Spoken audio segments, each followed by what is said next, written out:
Hi, I'm Megan. Welcome to today's live reading of Born to Die by Winter Austin, presented by Itsy Bitsy Book Bits. Join me. Chapter 1. She had avoided any chance of entering the timbered areas of McIntire County, where the stuff of nightmares dwelt, but not tonight.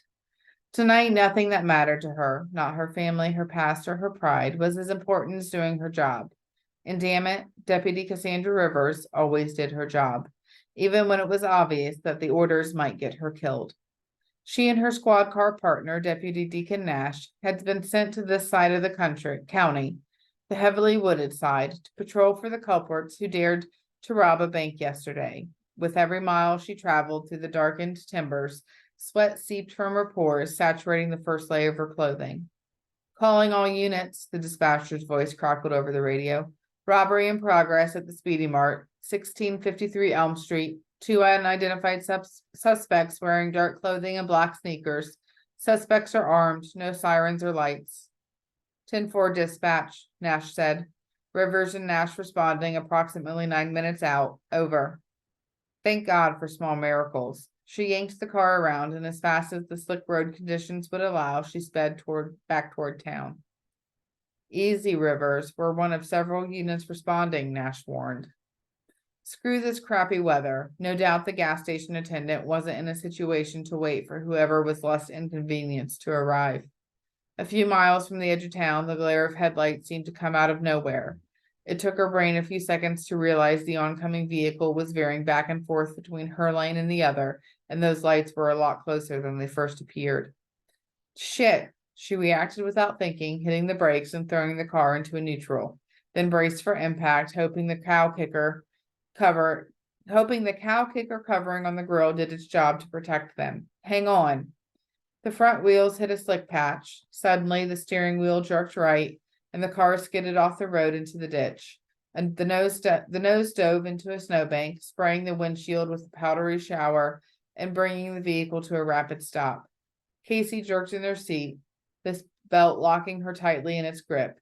Glaring at the whooshing windshield wipers as they cleared the moisture from the glass, she unclenched her fingers from around the steering wheel.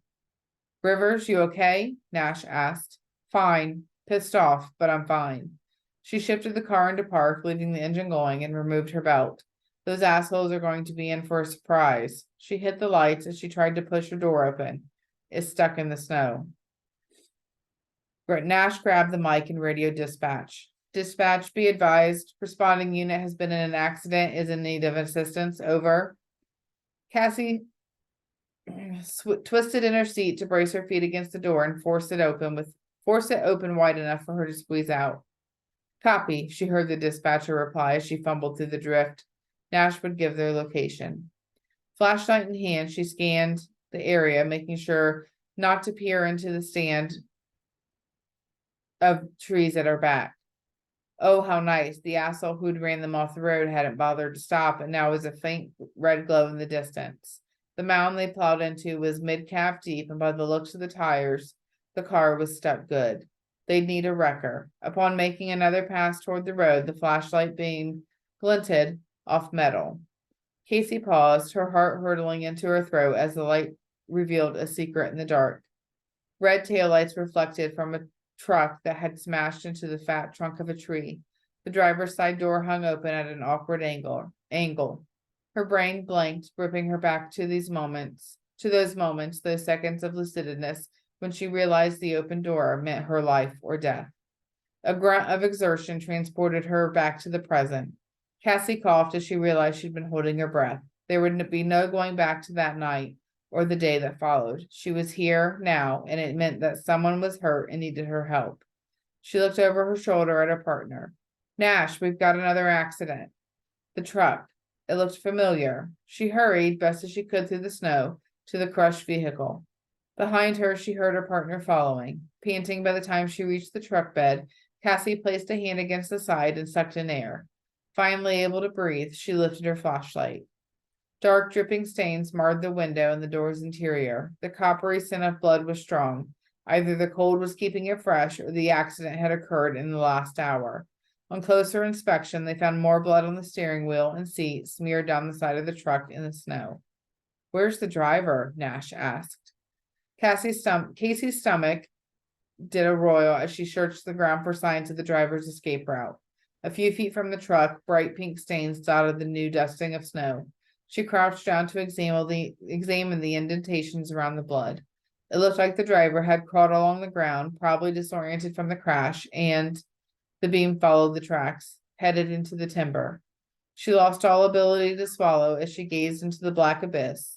The road wasn't far from the truck. Why go into the woods? Shoring up her flagging courage, Casey swiveled back, catching sight of deeper tracks 3 inches from her position. Nash, does it look like someone else came down here? He had crept away from the truck. The beam of his flashlight pointed toward a spot on the slight hill coming down from the road. Yep. Had the driver of the vehicle that forced them off the road done this and come down here to help the injured party? It could explain why they hadn't stopped after she and Nash went off the road. They were in a hurry to get the injured party to the hospital, but they'd gone the wrong way for emergency help. She turned back to the ominous tracks leading into the woods, and why go there? A violent shudder coursed through her. Was this a deadly hit and run? Nash stomped through the piling drift in the direction she dared not go. He pressed on, following the tracks. Rising, she looked above him to the towering menace holding her darkest fear. The scent of pine triggered more memories, but she covered her mouth and nose with her glove. Criminy, how she hated to even be near the trees, always taunting her because she trusted the wrong person with her life. Hell, she'd shot her sister, almost killing her last chance at repairing the rift between them. Rivers, you need to come see this. She couldn't move, staring into that pit of hell. She trembled. No, she was cold, not scared. The snow was melting against her legs and soaking her pants, so it was a chill-induced shiver, nothing more. Rivers, you okay? Nash's question was like a hammer coming down on her, shocking her out of her stupor. I'm fine, just thinking. Willing herself forward, she took one giant step over the white mound in front of her, and then another, until she joined Nash under the heavily laden boughs, doing her damned best to ignore the quaking in her limbs and the dark whispers going through her mind. Your family has failed you. Atone. She's mine. Release me. It's okay.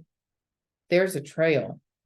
Long drag marks bookended by a bevy of footprints and bloodstains led further into the timber. Somebody, or somebodies, hadn't taken the driver to get help. I don't like this, she said. If she excluded the events of 2 years ago, this area was peaceful and quiet, and the worst crime she had to worry about was pulling over drunk drivers. She hadn't moved here to get embroiled in another complicated and messy death. Follow the tracks, Nash said, and without any hesitation, he began plowing through the shin-high snow. This was just another call that would result in routine paperwork for him. When he realized she wasn't following him, he stopped and turned. Come on, Rivers. Someone who needs our help is out there. He didn't know about her ordeal with the priest. All Nash was privy to was that she'd been here when it happened. To avoid getting special treatment from anyone, especially her partner and the sheriff, Cassie stayed mum about the unwarranted fear of the forest that had cropped up after her kidnapping. But she never expected them to actually make her go there, go into those woods. Her job be damned at this point. Nash trudged back to her. Rivers, what's up? You aren't going to get sick on me now. She shook her head, making her braid fly. No, she choked out. I'm fine. Let's go. With a curt nod, she pushed forward, doing her best to stay in his tracks and forget where she was going. Cassie kept the beam of her flashlight trained on the drag marks. At one point, it looked as if whoever was moving the driver had lost their hold and let the person fall. A large red blotch stained the snow. She squatted and scanned the markings.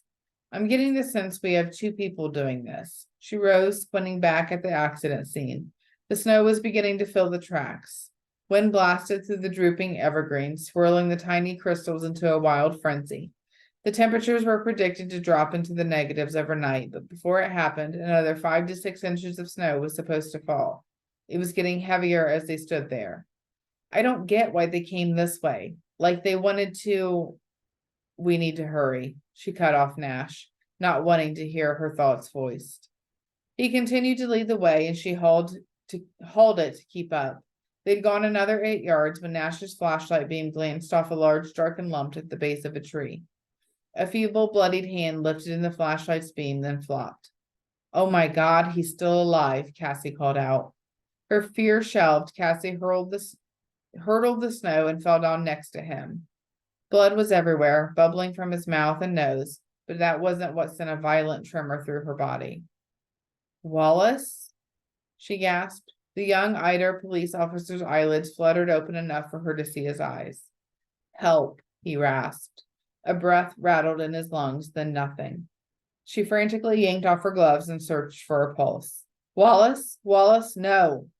She flung herself back and crab crawled away, rolling onto her knees as she gulped deep, icy breaths to stave off the need to vomit. Why? Why her? Why here? She stared into Wallace's dead eyes, wishing she hadn't been the one to find him, wishing she were anywhere other than here. God wouldn't be so cruel as to force her to work through another horrendous homicide, right?